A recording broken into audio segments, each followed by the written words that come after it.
Amy, I do adore you. And you are one of my very favorite people in the whole wide world.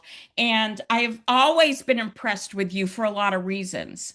And I think that you were way ahead of your time. You were an amazing, you have an ability, a natural ability, I believe, to be an amazing support system for creative people, which is a very unique talent. I think you have the ability of knowing how to make people, but in my experience, particularly women, but I would say also with Milton, all people, um, to achieve their greatest accomplishments. Yes, You dear. know, and I've always admired your style and your grace and your always on top of the very latest things that are happening, whether it's in art or politics or fashion. You are a culture vulture, my darling, and you have been a We will not talk about Trump under any no circumstances. circumstances. He is the complete opposite of everything we're going to talk about today. Good, good, But I, it's you have been a great inspiration for me, good. honestly, a great inspiration for me. So I I said thought the same thing, but she didn't listen to me. She went ahead and did her dumb things. so I wanna go over a few things that to introduce you to my people and everybody that will be tuning into this. So Amy, you were a fashion editor, a beauty editor. You were involved in the costume exhibit at the Met. Hello, Joshua. Have we officially started? Yeah, we're taping. Okay, I just want to make sure you're on. Okay, sorry, I was looking for more information in the Okay, background. and mother. Let me. Yes. Don't forget that. Hold on. Okay, how's that? Better. All right. Oh yeah, that is good. That is good. You're set. Go ahead. Yeah. Do you want to crop in a little tighter to her so we lose some of the room? Can you do that? I can't do that. We can do it All maybe. I can do is move Oh the no, lamp. that's good. That's I'll have to good. do it in post. This is Okay, as cool. close as I can get. All right, cool. And so I'm going to sit out of camera over here. Yeah. Okay. Oh, Jesus. Amy, do you think he's going to be able to stay out of this, Amy? Do you think? No, don't expect it. I don't. I don't. So, recapping again, Well, the woman that you are. it's just that it's all recorded. Yeah, it is recording. Yeah. And you lost it. We did lose the first one. We're not losing this one. Oh, okay. All right. Okay. Again, you've always been an inspiration to me as a woman of grace and style and not only great intelligence, but as a real culture vulture. You have always been on top of the trends, the classics, the art, the music, the dance, the museums, the news, films, music. No subject has ever come up when it comes to American culture that you weren't right on top of and had an outstanding opinion of, a personal opinion. That's always been my problem. I have too many opinions and I have a big mouth. No, I think, thank God, you have too many opinions, Well, and you've been able to influence creative people to achieve their highest level of accomplishments, I believe. married to a genius who taught me one thing at the very beginning of our relationship. He would say to me, see what you're looking at. So that opened up a whole new door because I was looking, but I didn't see what I was seeing. So he did that. Yes, that's a Today, quote. to this day, I see things that no one else sees. True. True. And Milton Greene was an absolute image genius in the way he photographed people, particularly. And having worked with him and watched the way he moved into their space and manipulated their calm to really get the essence of those people on film was amazing to watch for me. It should have been a movie director, a film director, because he directed those people. Lift your Yes, left hand, come up with the shoulder. Look at me. Don't look at the, I mean, when he photographed, he was directing the person he was photographing. right.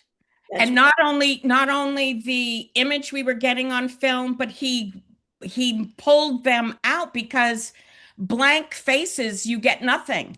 he They had to relaxed be them. engaged. He relaxed them, and they trusted him. A good photograph, other than war, is trust. That's all it is. Well, I noticed that he used fabric in his seduction of them. He would take silk scarves or chiffon scarves and wrap it around their neck and then gently pull it off. He did that with all the girls. Yep. He And got them they appreciated it because the necks didn't show, the chins looked better. He was hiding the flaws, and they didn't know it. right, right. Yeah, because no matter how old you are, there's certain angles where your neck is gonna, the muscles in your neck are gonna show. Except for Elizabeth Taylor. She had no flaws. Oh, Emma interesting. loved her any angle, and she swore like a drunken sailor. And she was raised on the back lots and then in the school of Right, MGM. And she was the only one that told Louis B. Mayer what she wanted. And if he didn't give it to her, she walked. ooh, So she controlled her life. After the interesting. mother went back to England, once she became a solo person, she was wonderful. The only flaw she had was that in growing up, she didn't make girlfriends. So she adored being with women, but she didn't know what to do. I discovered all this. We were in Russia together. And she said, I don't know how to act with women. I said, just be yourself, for Christ's sake. What's the matter with you? What were you doing in Russia with Elizabeth Taylor? Dancing. No, I'm being cute. Milton got the life People. sitting because he was supposed to be doing a book and he was supposed to be working, well, of course, life. That was his forte. It was people. And the word life meant everything all over the world. Everyone knew Life magazine and the power it had. So all doors were open to him. Right, right. I said one time we were going into a dinner party, and I said, your talent got us here. But when we walk in the door, we're on our own. He didn't, what are you talking about? He didn't, Milton smiled, and he didn't understand half of what I was saying, but he loved it. He loved to hear me talk. It was the sense behind it that got to him. I was always a sensible woman. Right. And I was, what's the word? Disciplined. Mm. Nuns taught me that. They were a royal pain in the ass, but they taught me to pick up after myself, to hang my clothes, to be clean, to read. I used to read a book a day. Mm. There was nothing else to do there. And there was How old were you when you left Cuba? 4. Okay. And I remember we came by ship from Havana to New York. And I think it must have been September, because my mother dressed me in a white rabbit coat in September in New York. Well, what did she know? She didn't know. white leggings, little black patent leather shoes. How do I remember this shit? A white beret, and that's it. I remember we lived in the Bronx, the first apartment, and I didn't speak English. Mm. So there were a bunch of girls, neighbors, young girls my age, and they were jumping rope. So within 2 weeks, I was in there doing double Dutch. You remember double Dutch? Yes. So I became a master at double Dutching. And so the girls loved me. They always wanted me on their side because I could jump. Well, and you can dance too. I've seen videos of you dancing too. Well, I didn't know I could dance at that point. My mother took me to the Royal Ballet, who was performing at the old Met. And I remember I was very small, not short. Small, he always says I'm short. And I stood, my mother had an aisle seat, so I stood next to her seat the entire ballet. And at the end, she said, "Well, did you like it?" And I said, "I want to do that." She called my godmother, my Russian godmother, whom I loved. And the next Saturday, I was in Madame Viola's class, ballet class, Mm. and I began to dance. And it was opening every door, every window, let the fresh air in. So I was in a convent. I was what they called a 5-day boarder. So I Oh. was there from Sunday night to Saturday morning. Saturday morning at 9 o'clock after breakfast, I would go out and step over drunks, dressed up like Madeline with the little hat and the little blue, navy blue coat. And I'm what, 7, 8 years old, but I'm totally by myself. And Wow. the wonderful L, the subway came up and across Third Avenue. And it was 10 cents. So they gave me money for that. And I went to Madame Viola's, who was on 59th Street. So I would get off 59th Street and there was Bloomingdale's. So I would go through Bloomingdale's to see the colors, to see the lights. I love Bloomies. And I went to Madame Viola's and we did ballet class for 2 hours from 10 to 12.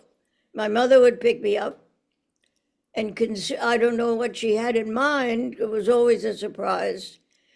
It was either a Broadway show or a trip to any museum. She loved to go to the Met. My parents never did anything I wanted to do. That was verbatim. I had to do everything they wanted to do. But it served you well. Yes, I didn't know at the time. I mean, I was having a great time. You didn't argue with my mother, and you certainly didn't argue with my father. I adored my father. What's your family name? What's your father's family name? Rafael Fernandez. There are 20 names. And Yeah. the last one is Gomez Cabo, C-A-B-O. There's a mosquito here. But he was known as Rafael Fernandez. That was it. Years later, my mother and I were having dinner at the Automat. We lived at the Automat because my mother didn't cook. She couldn't make coffee. All she could do was play the piano. Cuban that couldn't make coffee, stop it. My mother could not make coffee. She could play Bach, great Cuban music, but that was it. That's what she was trained for. Mm-hmm. I said to her, "Why did you marry Dad?" And she thought a minute and she smiled and said he was a great dancer. Mm. I said, well, you marry somebody because he's a great dancer? Come on. She said, I know, no, no, it was a mistake. I know, I know. I had an Uncle Albert who unfortunately drank.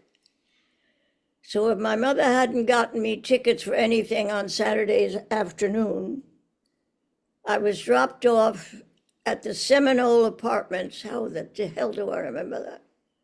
Seminole Apartments, and I would sit with my Uncle Albert, who was an opera fanatic and had every record ever made.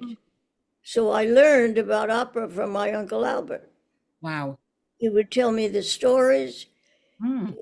tell about the artists, and he was wonderful. Drunk, but I loved him.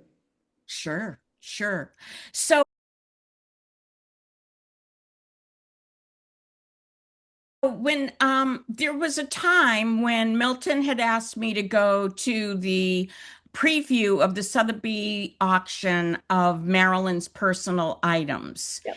And he had asked me to go to see if the photographs that he had made for her were up for auction to see what was being sold. Good. And so I went to the preview, and in going through the rooms where they had her things shown, I went into a large room where there were racks of clothes with pictures, big blow up pictures of her in those clothes. And I noticed that that wardrobe was all off-white, black, and red. And on the other side of the room was all these, and also all these Ferragamo shoes in bone, black, and red. And on the other side of the room, there were all these Poochie garments of silk, baggy capri pants with baggy tops and aqua and pink and orange. And I mentioned to Milton that there were these two extreme differences in the room of her personal clothes. And he told me that that was your influence on her, Yes, that you had told her to that as Marilyn, she should dress this way. And there was an element of Marilyn's sexiness that was not vulgar. And I think part of that was in that was me. that was you. I felt that way, but he told me it was you. Tell me how that happened. I She and I became friends, and we trusted each other. And I said, you know, you got to get out of these terrible clothes. I mean, Jesus, racks and racks of boxes. And she said, well, what do I do with all this? I said, throw them out. Idiot that I was. I should have put them in storage. Oh no, not another storage purse story. And I introduced her to Norman Norell, and I introduced her to James Galanos. They were people that she only read about but never met. And everybody fell in love with everybody. So they, in turn, began protecting her and making beautiful clothes for her.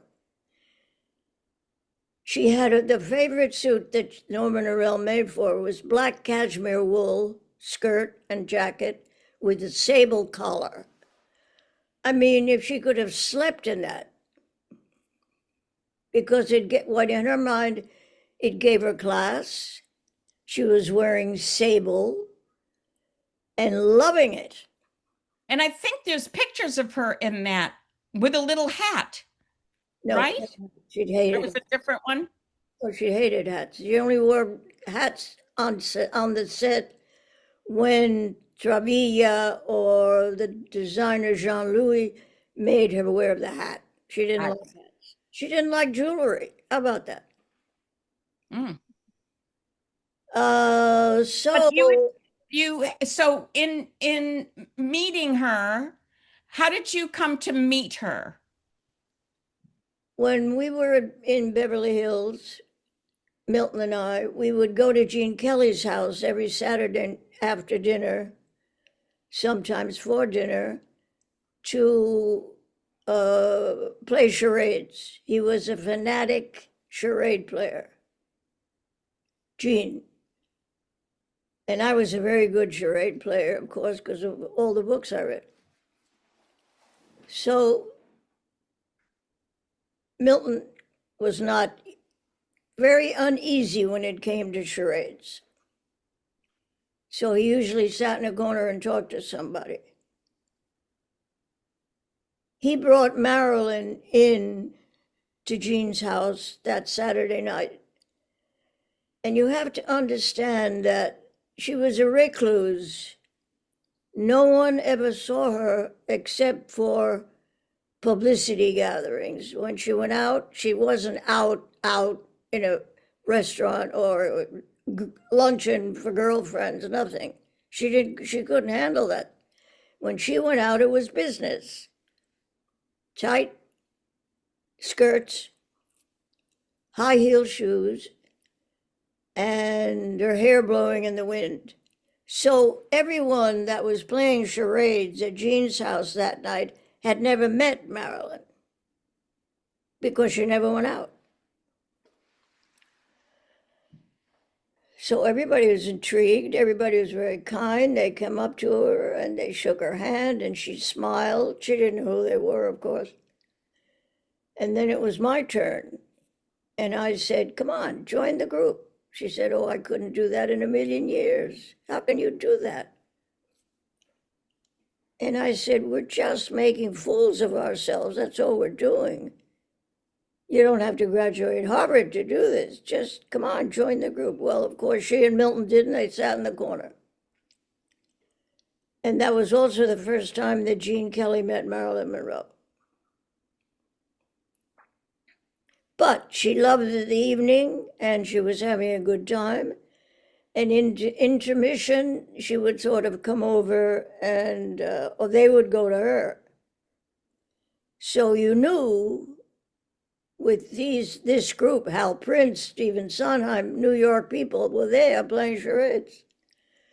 Phyllis Newman Green, Betty Bacall. They were New York people that she had heard of. But they were very kind to her, and she loved the evening. She said to me, you do that all the time? I said, yeah, they're my friends. Why? She said, I envy you. I could not do that. I don't know that many people. So at some point, Milton brought her to the house to do photo shoots in the studio. Am I right? No, And there not in and Beverly Hills. in Beverly Hills. No, And there was she never came to her. He never photographed her.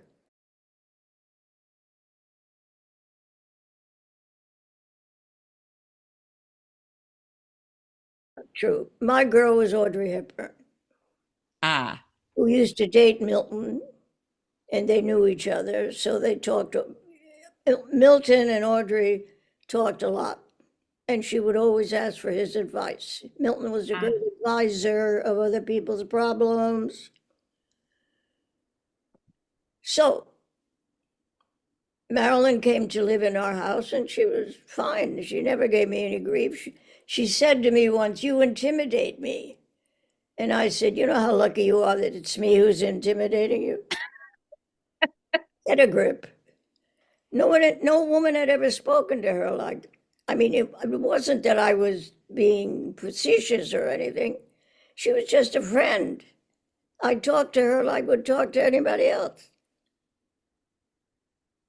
right. Right.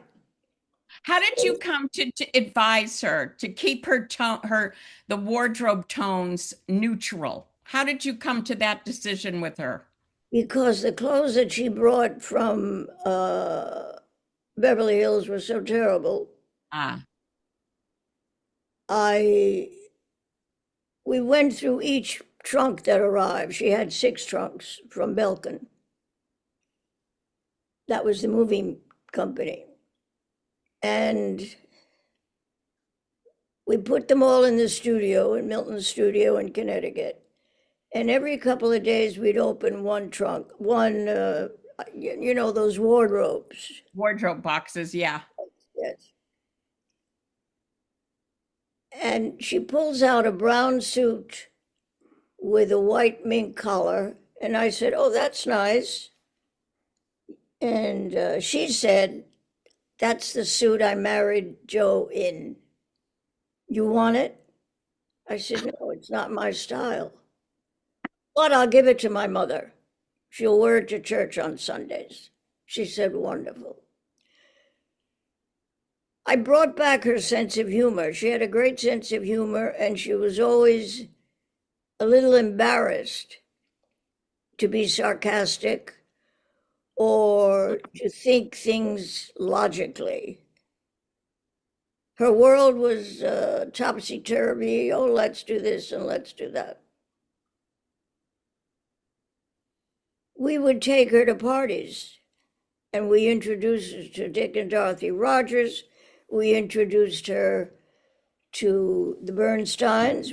I mean, everywhere we went, we would take her. Oh, speaking of, one night we went to Gloria Vanderbilt's house. 14 extraordinary rooms at number 10 Gracie Square. I even remember. And I dressed her up, and she looked presentable and lovely and beautiful. And she met Gloria and shook her hand and was almost physically shaking to have met a Vanderbilt. So I would sort of pinch her, like my mother pinched me. I'd pinch her and say, "Will you relax? This is a party, for Christ's sake. Relax. Nobody's going to hurt you here." And she'd calm down. So she fell in love with Gloria's apartment. Exquisite taste. All the money that was needed to do anything she wanted, Gloria. 14 rooms overlooking Gracie Square. So I said to Gloria, "Why don't you show her the whole apartment? She's falling in love with your apartment." And Gloria loved to do that. So Marilyn went with Gloria and was gone about an hour. They went to the kitchen. They went to the bathroom. They literally showed the Vanderbilt way of life. And she was happy. They were both happy with each other.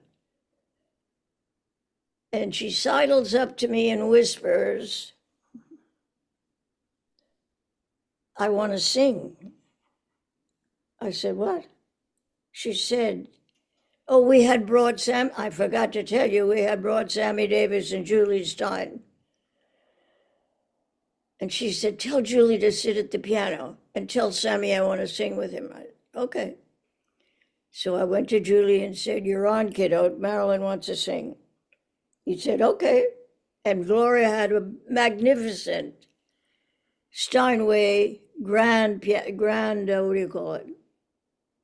Concert grand, the big ones that go on stage. Concert grand in the middle of the room. That's how big the living room was. So Julie sat down, and then I went to get Sammy. And I said, "Marilyn wants to sing." He said, "Okay." Nope, nobody gave me any problems. So the three of them sang for about an hour and a half. Everyone was sitting there with their mouths open and clapping after each song. Wait, I've lost the audio. No audio. Joshua? No audio. Joshua? Yeah, what's the matter?